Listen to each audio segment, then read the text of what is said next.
The last horror film from 1982 is a David Winters joint. He's a choreographer of films like Roller Boogie, who then started producing and directing things you might have seen us cover on the Bamcast, like Thrashin', Killer Workout, Deadly Prey, and White Fury. This is unlike any of those, though, as it's essentially the 1980 film Maniac, but set against the backdrop of the Cannes Film Festival. Joe Spinell, star of Maniac, plays a creepy New York cab driver. That's weird casting. It's wrong for you to be thinking about Janet Bates day and night. Why don't you be happy just driving the cab? Because I got talent, Ma. I'm gonna be a great director someday. Don't yell at your mother. Nobody's gonna get in my way.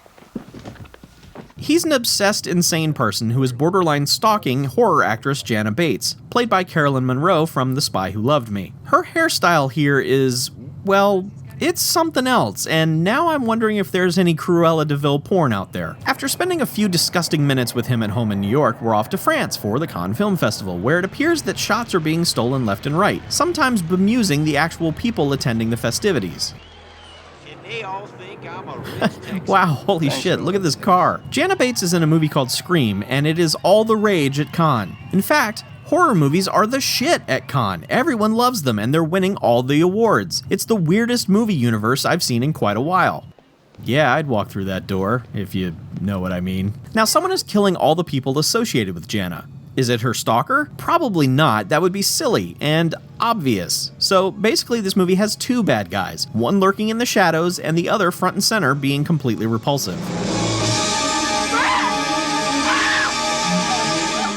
But don't you think that art sometimes finds its way into being imitated in real life? I mean, look at that Hinckley-Reagan incident.